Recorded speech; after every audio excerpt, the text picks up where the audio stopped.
दोस्तों, सदी के महत्वपूर्ण कवियों की श्रृंखला में आज हम पंकज चौधरी जी के साथ हैं। पंकज चौधरी कविता जगत के लिए अपनी कविताओं, अपने आलेख, अपने आलोचना के लिए प्रसिद्ध हैं। पंकज चौधरी कोई नया नाम नहीं है लेखन जगत में। ये ब्लॉग्स चलाते हैं, इनकी अपनी वेबसाइट है, ये पत्रिकाओं पे इनकी कविताओं का प्रकाशन होता रहा है। हंस हो, कथादेश, आजकल, पूर्वाग्रह, पाखी, समकालीन भारतीय साहित्य, बया, वागर्थ, परिकथा, सत्राची, इंद्रप्रस्थ भारती, मंतव्य, पक्षधर, कविता बिहार, नई धारा, गांव के लोग, अतिका, संवेद, आउटलुक, इंडिया टुडे, शुक्रवार, समयांतर, पुस्तक वार्ता, सब लोग, दुआबा, दुनिया इन दिनों, वंचित जनता, युद्धरत आम आदमी, फॉरवर्ड प्रेस, समकालीन, तापमान, दलित साहित्य व अस्मिता, कविता कोसी, परिंदे, जनपथ, जनसत्ता, हिंदुस्तान, लोकमत समाचार, प्रभात खबर, राष्ट्रीय सहारा, सहारा समय, अमर उजाला, दैनिक भास्कर, राजस्थान पत्रिका, दैनिक जनवाणी, जनसंदेश, टाइम्स, तमाम पत्र प्रतिष्ठाओं में मुझसे कुछ छूट भी सकता है, प्रमुखता से इनकी कविताएं प्रकाशित हुई हैं। समालोचन, रेखता, हिंदवी, कविता कोश, हिंदी समय, समकालीन, जनमत, बिजूका, पहली बार, Kali Mati, Janpath, Lokmanch, Janchowk, India ground report, literature point, इन सब में इनकी ये ब्लॉग्स हैं, ये वेबसाइट्स हैं, ये पत्रिकाओं में इनका प्रकाशन होता रहा है। दिल्ली और पटना के आकाशवाणी और दूरदर्शन केंद्रों से भी इन्होंने कविताएं प्रकाशित की हैं। इन्होंने बहुत सारे अनुवाद कर्म किए हैं, अंग्रेज़ी में, मराठी, बांग्ला, गुजराती, मैथिली, कई कविताओं के अनुवाद किए हैं। इन्हें बिहार राष्ट्रीय परिषद का युवा साहित्यकार सम्मान मिल चुका है। पटना पुस्तक मेला के विद्यापति सम्मान से ये प्रलेस के कवि के रूप में सम्मानित हो चुके हैं और कवि कन्हैया स्मृति सम्मान भी इन्हें प्रलेस के द्वारा मिला है। साथियों, आज हम इनकी 5 कविताओं के ज़रिए इनकी कविता यात्रा करेंगे और उस कविता यात्रा के ज़रिए हम इनकी रचना धर्मिता को, इनकी रचना कर्म को और शोधार्थियों समकालीन कविता के साथ इनकी कविताओं का एक तुलनात्मक अध्ययन भी करेंगे। तो चलिए, पहली कविता है कोरोना और दिहाड़ी मजदूर। कोरोना और दिहाड़ी मजदूर, ये उमड़ते हुए जनसैलाब जो आप देख रहे हैं, ये किसी मेले की तस्वीर नहीं है या किसी नेता अभिनेता का रेला भी नहीं है। यह तस्वीर है साहित्य में वर्णित उन भारत भाग्य विधाताओं की जो दिल्ली, मुंबई, बेंगलुरु, चंडीगढ़, गुड़गांव, नोएडा, गाज़ियाबाद जैसे स्मार्ट महानगरों के निर्माता हैं। तस्वीर में छोटे छोटे बच्चे जो दिख रहे हैं और उनके माथों पर भारी भरकम मोटरियाँ, वे उनके दुखों और संतापों की मोटरियाँ हैं। वही मोटरियाँ लेकर वो अपनी तथाकथित वतन से परदेश को आए थे और फिर वही लेकर परदेश से अपने वतन को लौट रहे हैं। हज़ारों किलोमीटर की वतन वापसी के लिए उनके पास न कोई हाथी है, न कोई घोड़ा है। वहाँ पैदल ही जाना है। रास्ते में उन्हें सांप डसेगा या बिच्छू, घड़ियाल जकड़ेगा या मगरमच्छ, पैरों में छाले पड़ेंगे या फफोले, सूरज की आग जलाएगी या बारिश के ओले, इसकी चिंता करके भी वे क्या कर सकते हैं। परदेश में उनके हाथों को जब कोई काम ही नहीं रहा, घरों से उनको बेघर ही कर दिया गया, राशन की दुकानें जब खाक ही हो गईं, तब वे क्या करें, जाएं तो कहाँ जाएं। वे उसी वतन को लौट रहे हैं जिनकी मुक्ति की अभिलाषा में छोड़ना उन्हें कतई अनैतिक, अनुचित नहीं लगा था। वह जानते हुए भी फिर वहीं लौट रहे हैं कि वह उनके लिए किसी नरक के द्वार से कम नहीं। उन्हें पता है कि जिनसे मुक्ति के लिए उन्होंने गांव को छोड़ा था, उन्हें उनकी मजूरी के लिए 2 सेर नहीं, 1 सेर अनाज देंगे, बाल बंधुआ मजदूर बनाएंगे, उनकी बेटियों पत्नियों को दिन दहाड़े नोचेंगे, खसोटेंगे, शिकायत करने पर डार में रस्सा डाल ट्रकों में बांध कर गाँव में घसीटेंगे, सर उठाने पर सर कलम कर देंगे, आंखें दिखाने पर आंखें फोड़ देंगे, नलों से पानी पीने पर गोली मार देंगे, गले में घड़ा और कमर में झाड़ू फिर से बंधवाएंगे, जो कमोबेश अभी भी गाँव में लोगों को भुगतना पड़ता है।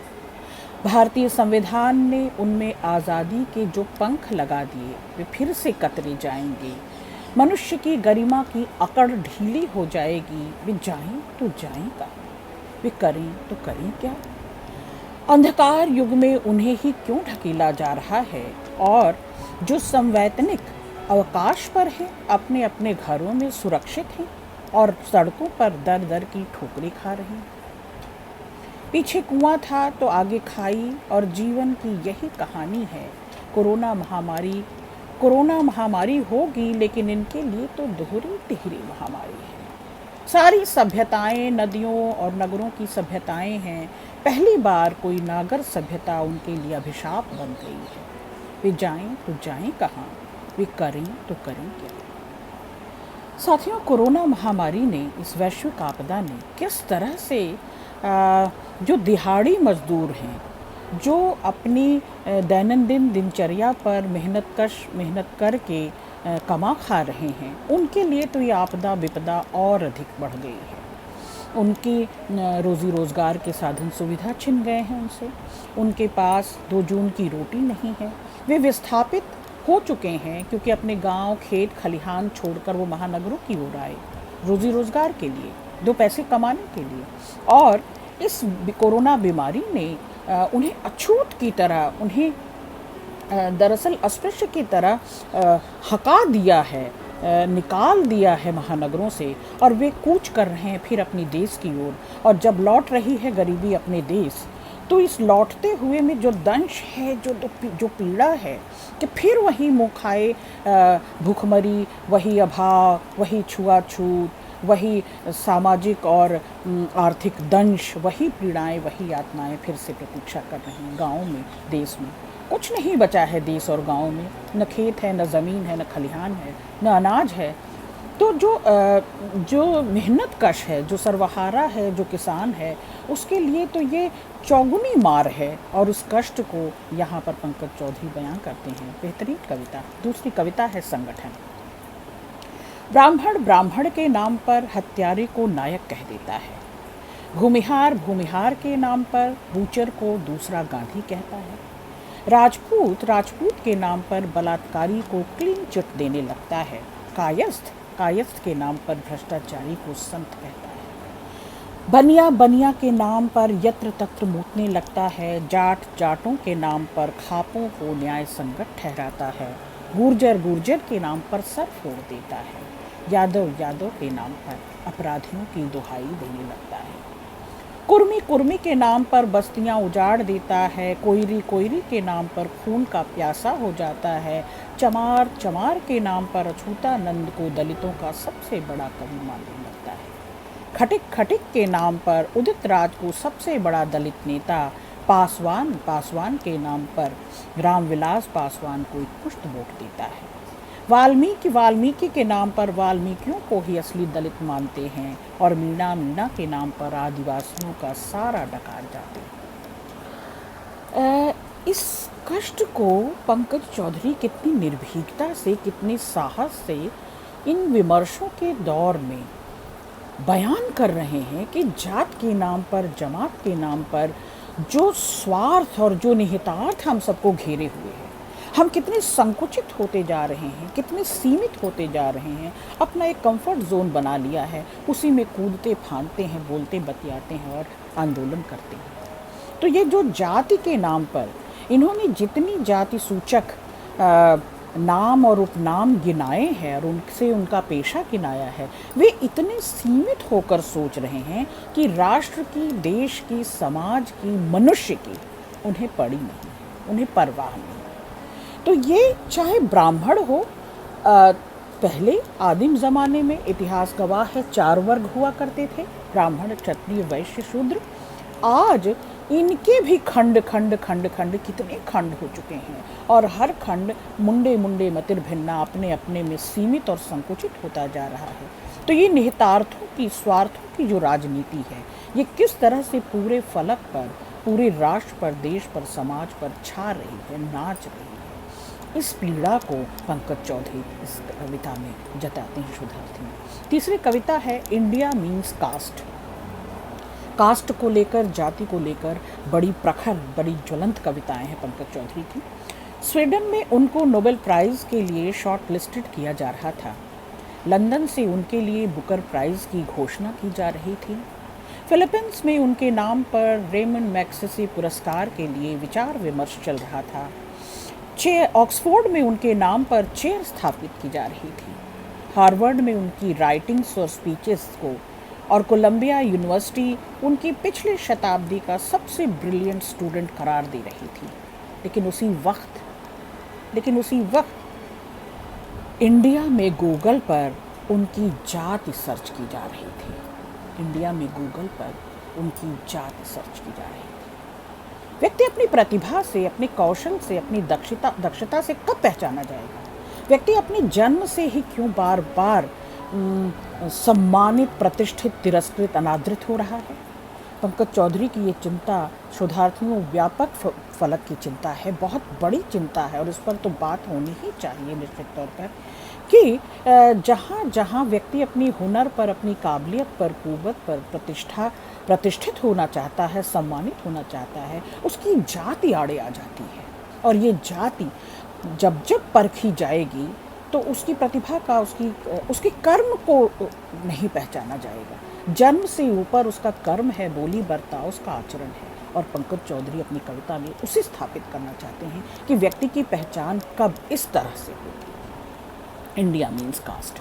तो भारत अब भी कितना सीमित सोच लिए हुए है, और भारत में भी इंडिया टर्म देते हैं पंकज चौधरी। उसमें भी जो व्यंग्य की ध्वनि है उसे आप शोधार्थियों पकड़िए कि इंडिया जो अब ये नई सोच डेवलप हो रही है, ये जो नया जहान रचा जा रहा है, जो भारत से हम इंडिया होते जा रहे हैं, इसकी संकुचित सीमित सोच ने और तकलीफ बढ़ाई है। शोधार्थियों की अगली कविता है सत्ता और जाति। पहली बार उन्होंने जब अपनी जाति को पुरस्कृत किया, लोगों का ध्यान नहीं गया। दूसरी बार उन्होंने जब अपनी जाति को पुरस्कृत किया, लोगों का ध्यान गया। तीसरी बार उन्होंने जब अपनी ही जाति को पुरस्कृत कर दिया, लोगों का दिमाग ठनका। चौथी पांचवी बार भी जाति ही पुरस्कृत हुई। अब लोगों ने अपना दिमाग लगाना बंद कर दिया था। कैसे टूटेगी जाति? कौन तोड़ेगा ये जाति? ऐसे ही तो मजबूत नहीं बनी हुई जाति, अपनी चाम की तरह प्यारी है जाति। ये आज़ादी के इतने वर्षों के बाद, आज़ादी का पर्व और महोत्सव मनाने के बाद 75 वर्ष आप गुजार चुके हैं स्वाधीन, स्वतंत्र, स्वावलंबन की इस देश को, जिसे स्वाभिमान से जी रहे हैं। इस आज़ादी का महोत्सव मनाते हुए कहीं ये दंश, ये पीड़ा नहीं होती कि इतने वर्षों बाद जाति है कि जाति ही नहीं? इस सोच को, इस संकोच को, इस पीड़ा को, यातना को पंकज चौधरी ने मुखर कर दिया है। बेमिसाल कविता है। अगली कविता इनकी जाति सभा जाति पर्व। भूमिहारों का टिकट कटा, ब्राह्मणों को टिकट मिला। यादवों को ज़्यादा सीटें मिली, कुर्मियों को उससे कम। राजपूत सब पर भारी पड़े। कायस्थों को शहरी क्षेत्र के टिकट मिले। चमारों को 2 सीटें ज़्यादा मिली, दुसाधों को 2 सीटें कम। वाल्मीकियों ने खटिकों की सीटों पर किया दावा, खटिकों ने राजभरों की सीटों पर। गुर्जर ने जाटों के लिए अपनी सीटें छोड़ी, लोगों ने टिकट के लिए की मारामारी। मल्लाहों का खाता खुला, कुम्हारों का रास्ता बंद। कहारों ने चक्का जाम किया, हज्जामों ने पार्टी दफ्तर पर बोला हमला। संथालों ने मुंडाओं को दिया शिकस्त, अशराफों ने पसमानदों की सीटें हड़पीं।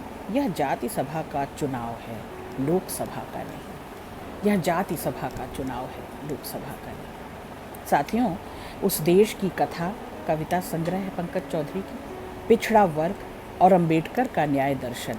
इस नाम से इनकी 2 वैचारिक किताबें संपादित हो चुकी हैं। बेहतरीन कविताएं आज हमने पढ़ी। जाति को लेकर, जाति की संकीर्णता और जाति में भी कितनी परतें, कितनी तहें बनती जा रही हैं कि लोग अपने ही समूह को, अपने ही समुदाय को उठाना, जगाना और प्रोत्साहित करना भूल गए हैं।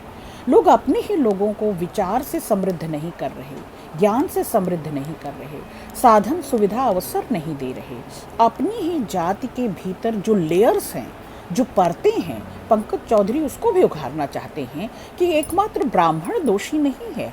उच्च श्रेणी और उच्च जाति में जो वर्ग विराजमान है और जो सदियों से इस वंचना और इस यंत्रणा और इस पीड़ा का को देने वाला रहा है, का शोषक रहा है, आज तो जिस ओर नज़र डालता हूँ यही लोग नज़र आते हैं, इन्हीं का वर्चस्व नज़र आता है, इन्हीं की बकौती नज़र आती है। तो शोधार्थियों, ये कविताएं बेहतरीन कविताएं हैं इस मामले में कि संविधान को लेकर, समाज की वर्ग व्यवस्था को लेकर जो सामाजिक ढांचा बना है और जो लगातार दंश पीड़ा, इस तरह का एक समूह, एक समुदाय जो हमारे साथी पिछड़े रह गए हैं, वे इस पीड़ा को ऊपरी परत और ऊपरी लेयर से तो उस पीड़ा और यातना और शोषण को सह ही रहे हैं, वे अपनी ही परतों में, अपने लेयर्स में भी लगातार अवांछित, निरादृत और तिरस्कृत हो रहे हैं। आज के लिए इतना ही। शुक्रिया।